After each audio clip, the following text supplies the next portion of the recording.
Bismillahirrahmanirrahim. Assalamualaikum warahmatullahi wabarakatuh. Innal hamdalillah nahmaduhu wa nasta'inuhu wa nastaghfiruh wa na'udzu billahi min shururi anfusina wa min sayyiati a'malina. May yahdihillahu fala mudilla lahu wa may yudlilhu fala hadiyalah. Asyhadu an la ilaha illallah wahdahu la syarikalah wa asyhadu anna Muhammadan abduhu wa rasuluh la nabiyya wa la rasula ba'da. Allahumma shalli ala Muhammad wa ala alihi wa ashabihi wa man tabi'a hudahu bi ihsanin ila yaumiddin, amma ba'd. Qala Allah ta'ala fi kitabil karim, a'udzu billahi minasyaitonir rajim. Ya ayyuhalladzina amanu taqullaha wa qulu qawlan sadida yuslih lakum a'malakum wa yaghfir lakum dzunubakum wa may yuti'innaha wa rasulahu faqad faza fawzan 'azima.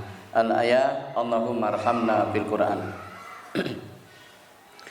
Jamaah kajian Sabtu sore Yayasan Al-Islam yang insyaallah senantiasa dirahmati Allah Subhanahu wa taala. Mari sebelumnya kita bersyukur kepada Allah Subhanahu wa taala karena Allah masih melimpahkan nikmat dan rahmat-Nya kepada kita sekalian.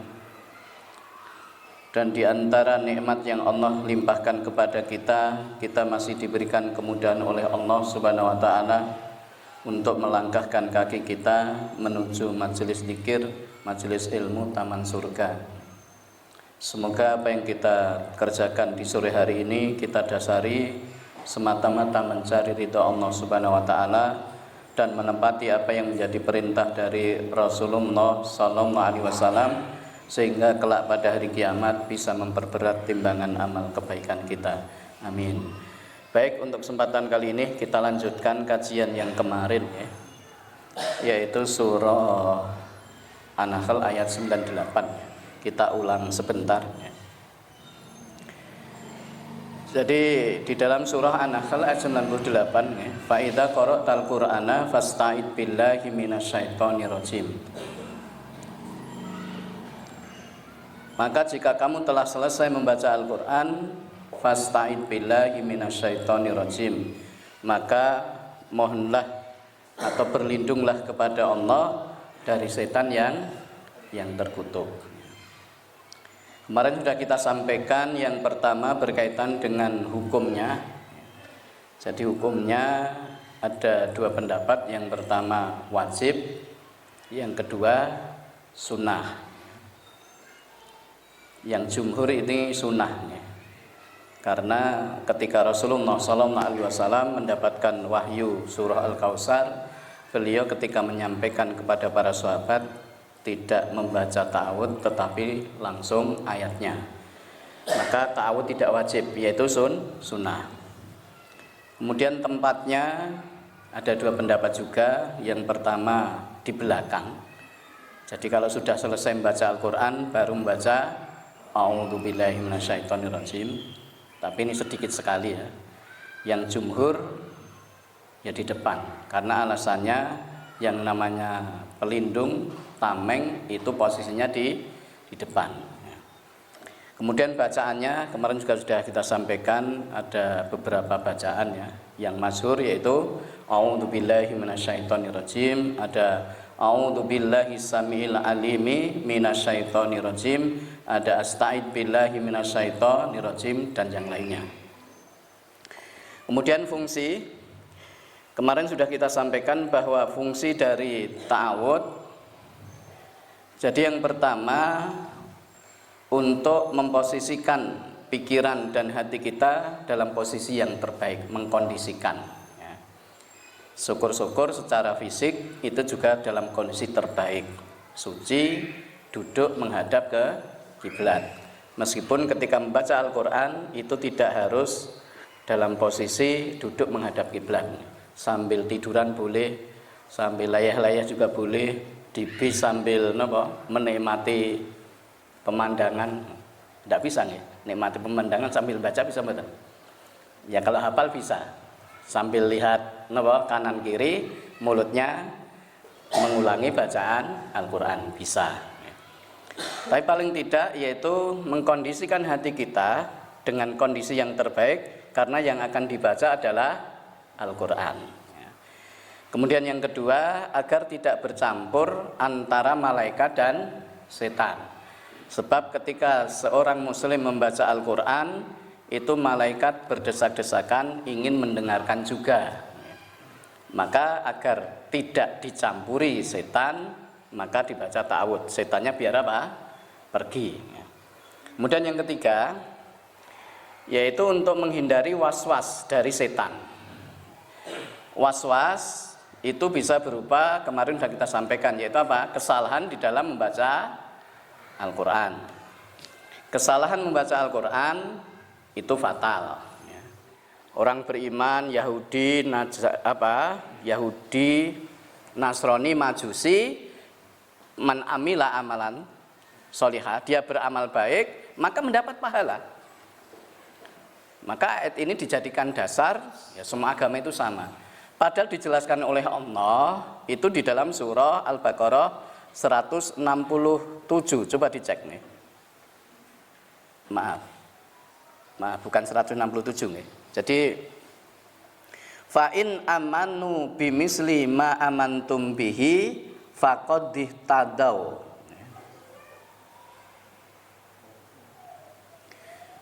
137. Coba.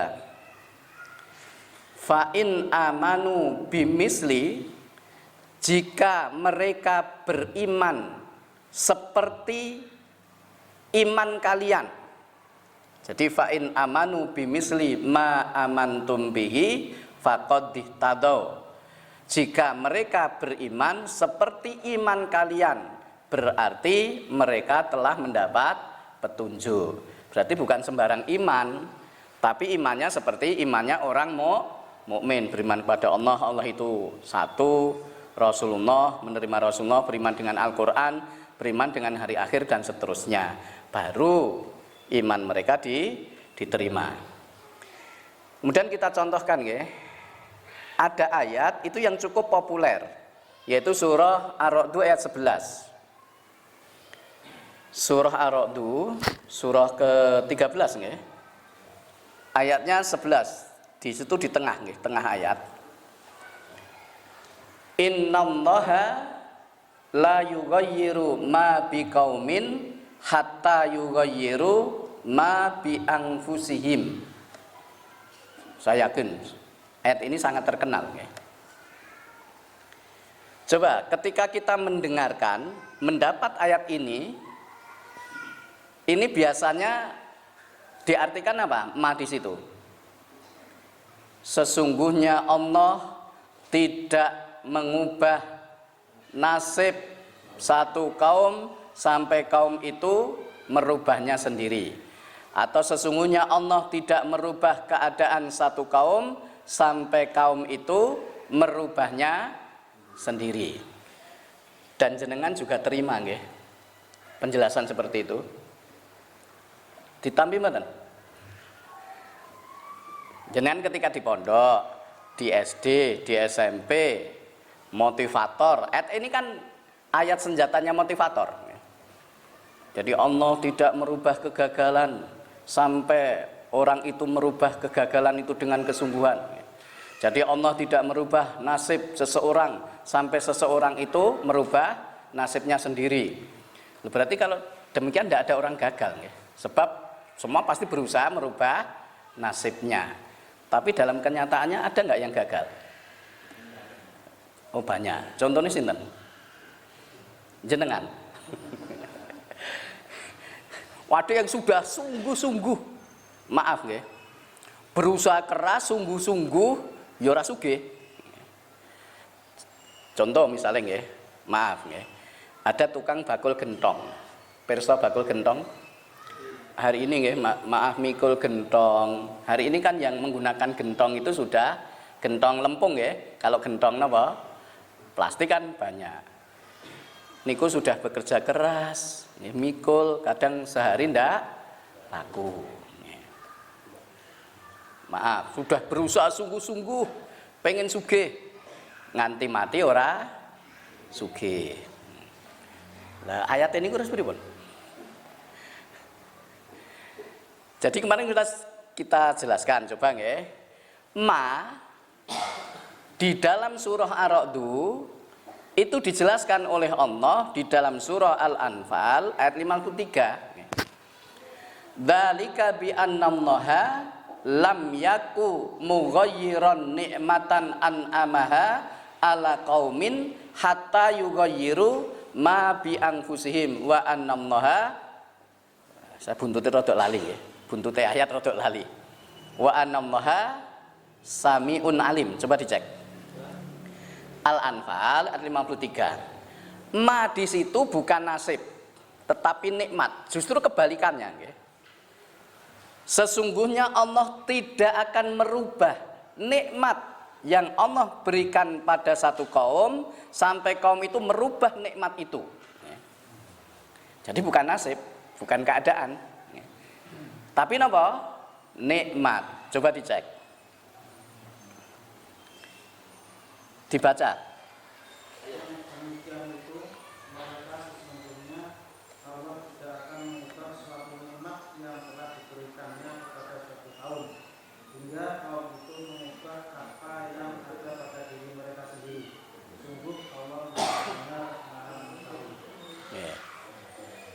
Jadi dzalika bi annallaha lam yakum mughayyiran ni'matan an'amaha ala qaumin hatta yughayyiru ma bi anfusihim. Berarti ma di surah Ar-Ra'd itu apa? Nikmat. Allah tidak akan mencabut nikmat, Allah tidak akan merubah nikmat yang Allah berikan pada satu kaum sampai kaum itu apa? Merubah sendiri, pokalnya sendiri. Pokal niku napa? Perilakunya sendiri.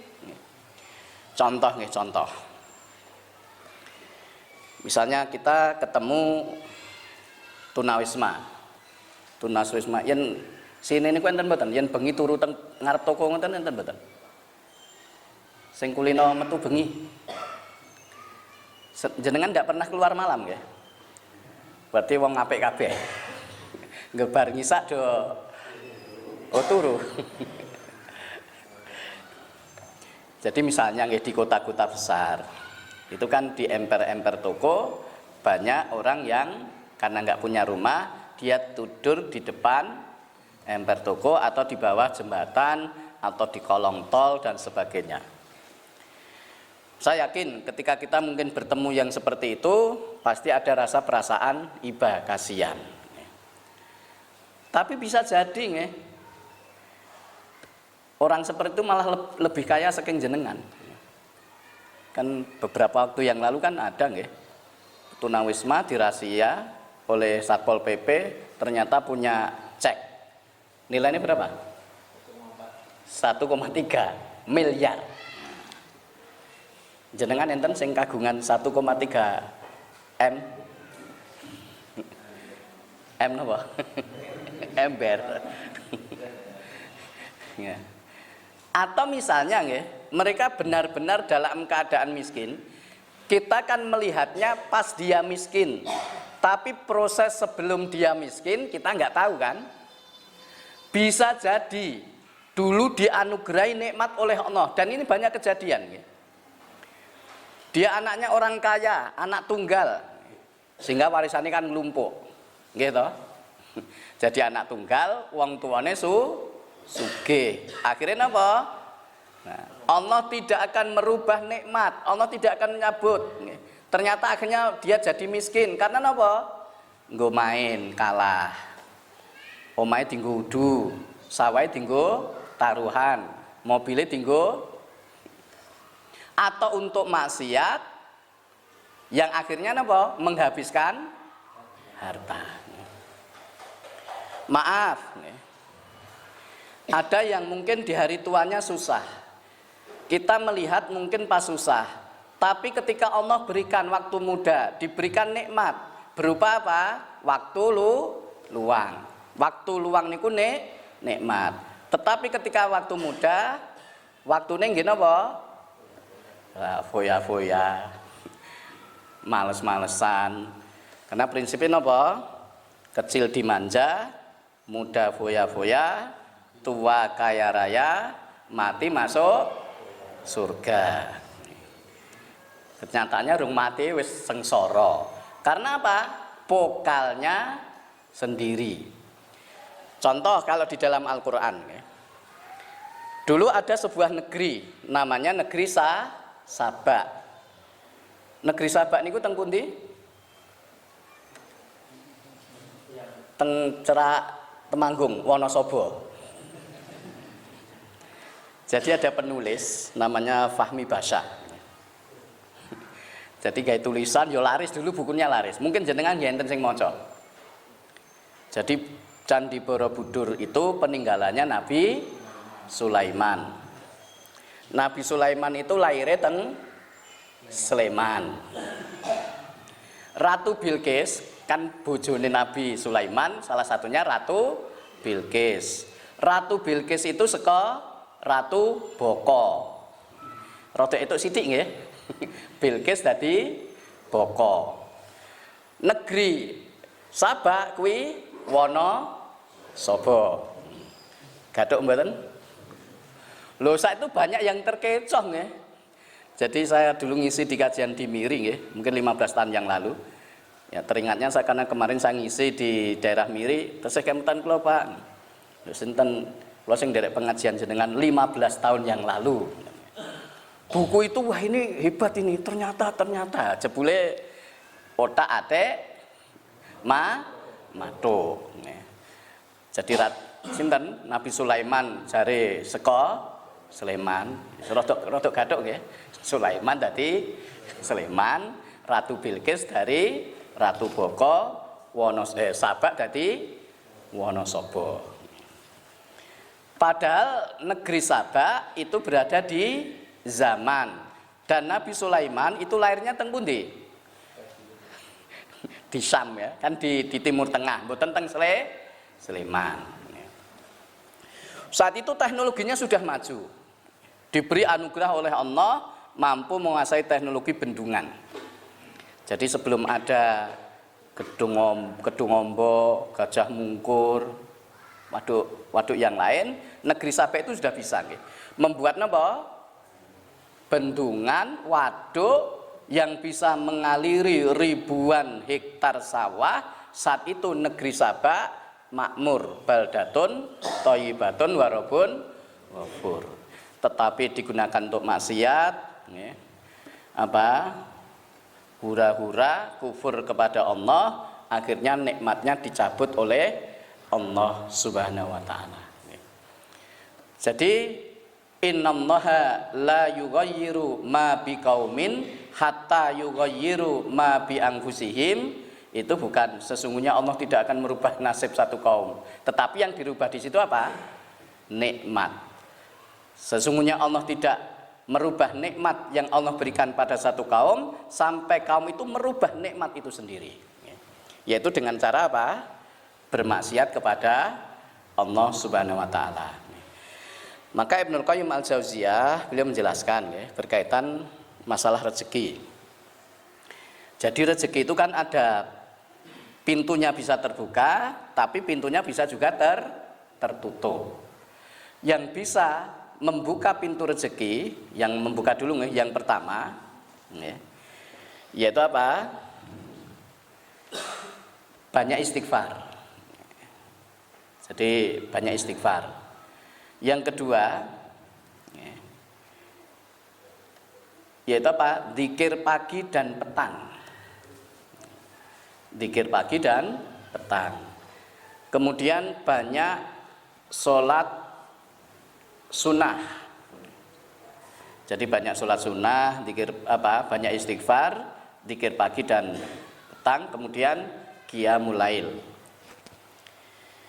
Kemudian yang bisa menghalangi rezeki, yang pertama qilatus sholat, sholatnya sithik. Maksudnya apa? Ya sholat sunnahnya sedikit. Yang sholat 5 waktu saya yakin semua sudah sholat 5 waktu.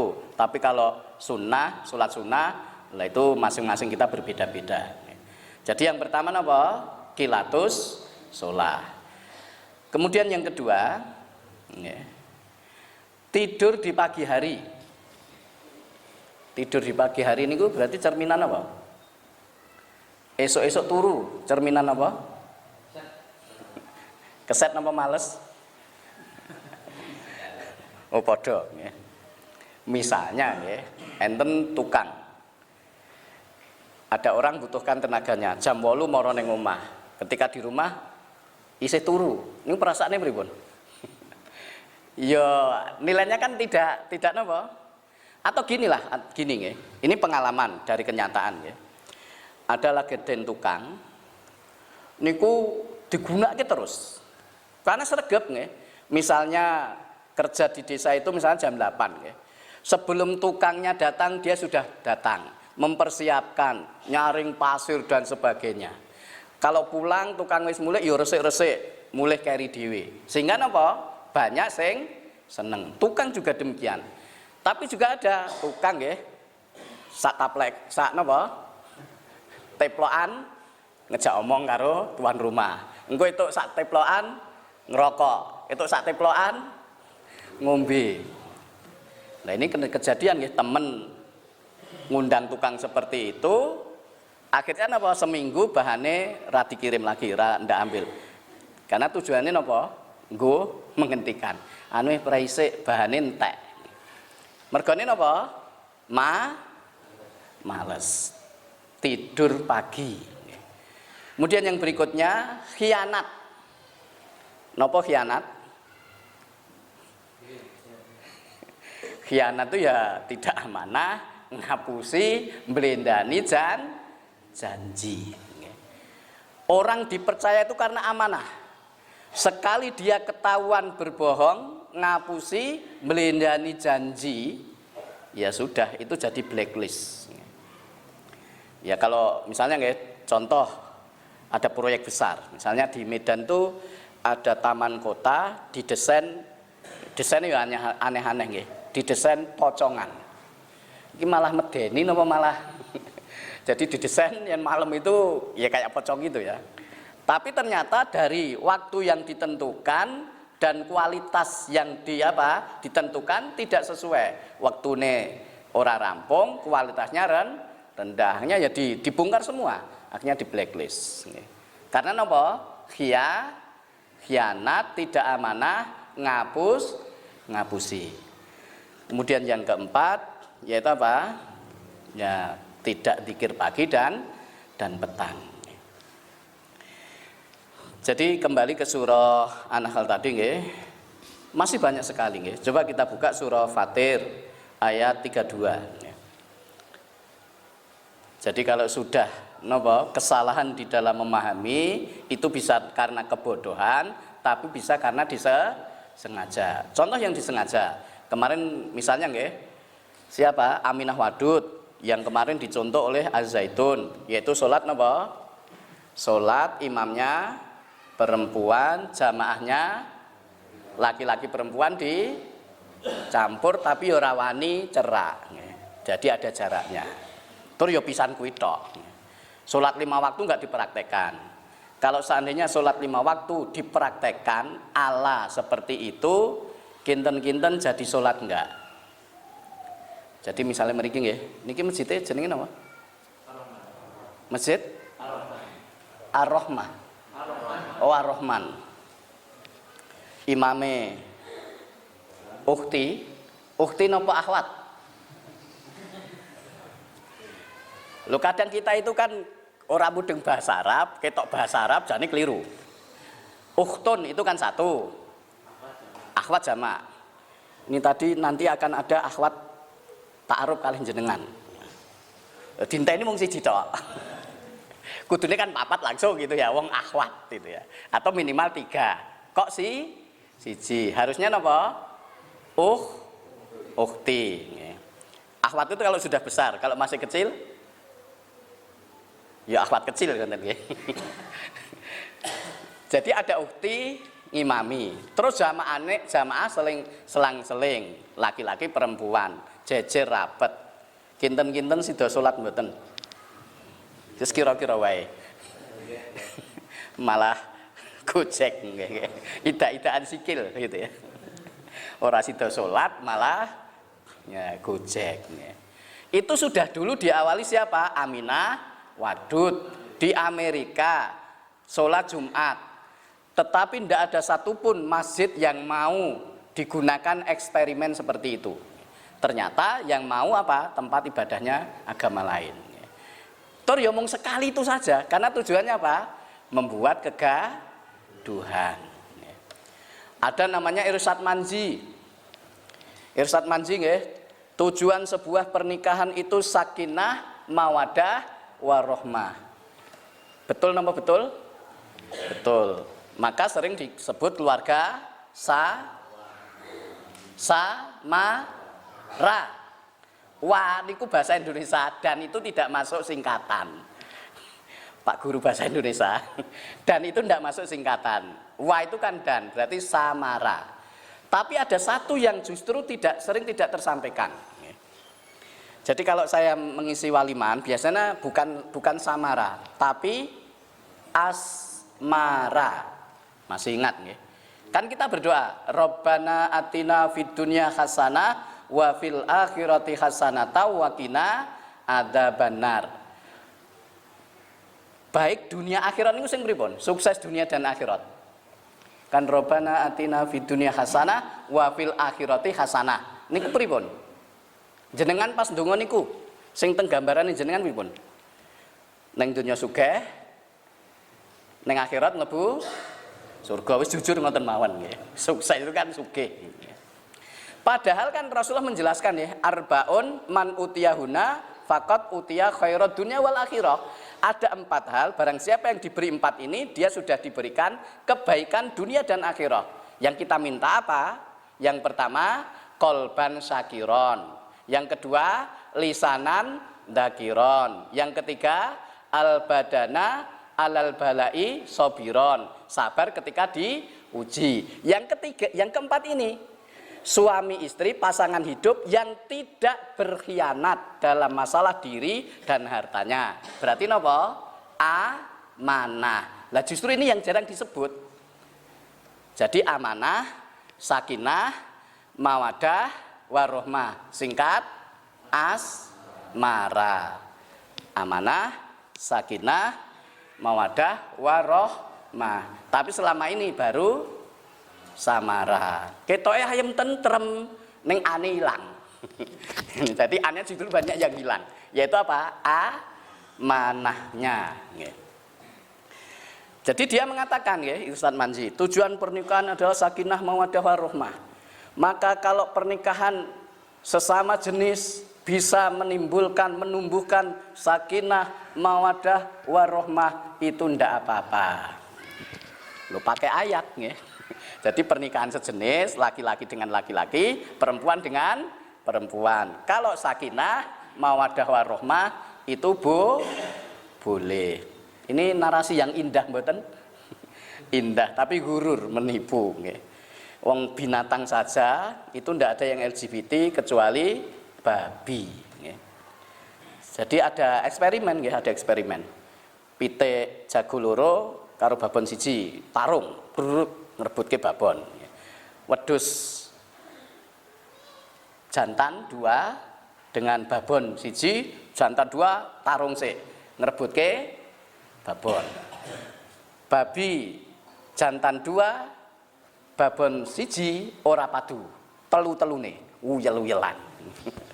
Jadi sing LGBT niku kewan sinten? Babi. Wah, ada bikin kekacauan lagi. Tidak semua babi haram.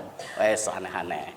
Justru yang seperti itu malah di blow up, dibesarkan. Karena tujuannya apa? Wal fihi, buatlah hiruk pikuk kekacauan di dalamnya agar kalian bisa mengalahkan. Coba dibaca dulu Fusilat tadi.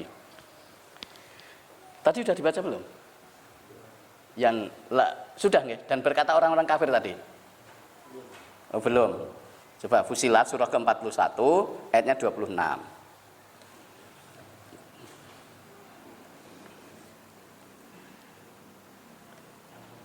dan berkata,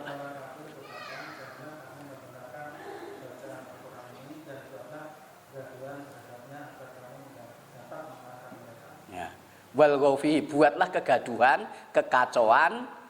Kalau dulu di masa Rasulullah, kalau Rasulullah itu dakwah baca Al-Qur'an, niku disaingi, pendang ditutui, ya, pendangan dan sebagainya. Tujuannya apa? Gen rang rungokne Al-Qur'an. Waduh, nggih. Saniki enten sing adopsi. Enten acara pengajian. Jadi pondok pesantren itu kalau ulang tahun nggih, diundang kabeh diundang. Pengajian diundang, reokan diundang, wayangan diundang, dangdutan diundang bareng. Kira-kira sing ngrungokne pengajian karo sing dangdutan akeh sing ndi? Malah sing ngrungokke pengajian melu dangdutan. Ngrungokke pengajian krungu napa lagu dangdut, malah gila-gilo. Pengajian napa terpengaruh malah melu gila-gilo gitu ya. Ya itu sudah ada contohnya. Jadi program orang kafir itu dua, jauhkan umat Islam dari Al-Qur'an, yang kedua apa? Buat kekacauan, kegaduhan. Banyak sekali, banyak sekali. Termasuk misalnya ini nggih, Suma Aurasnal surah Fatir 32. Kalau ini insya Allah karena kebodohan, bukan bikin gaduh tapi kebodohan nggih.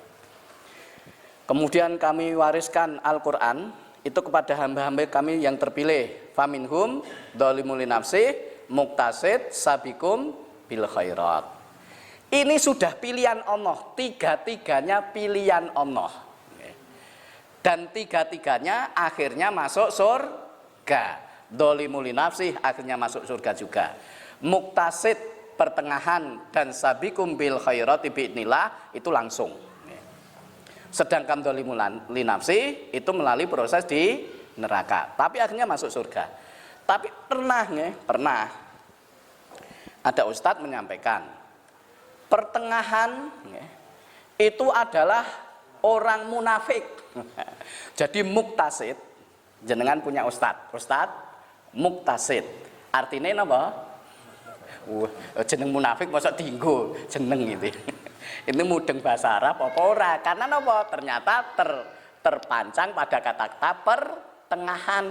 Pertengahan tuh ya randi prinsip rono rene kaya wong munafik. Padahal muqtasid itu mungkin kita belum ada level muqtasid nggih.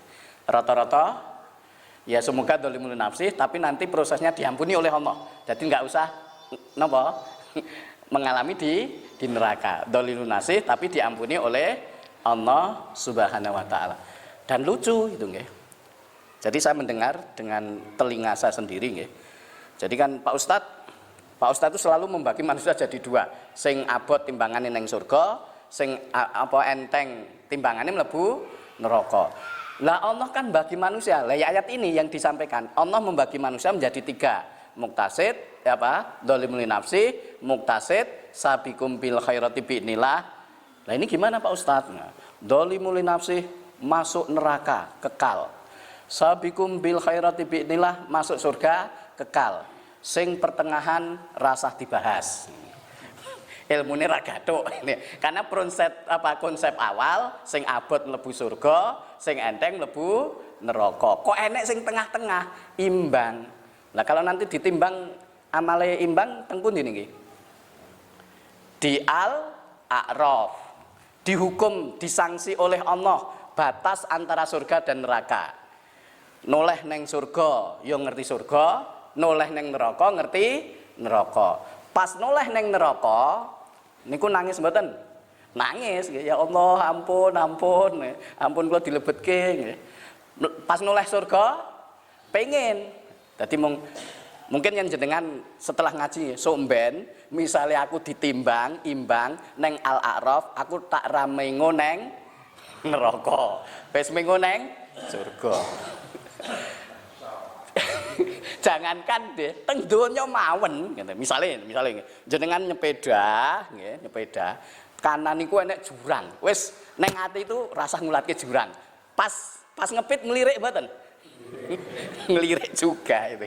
Jadi wis ngerti, ki jurang jero yen tiba bayangane.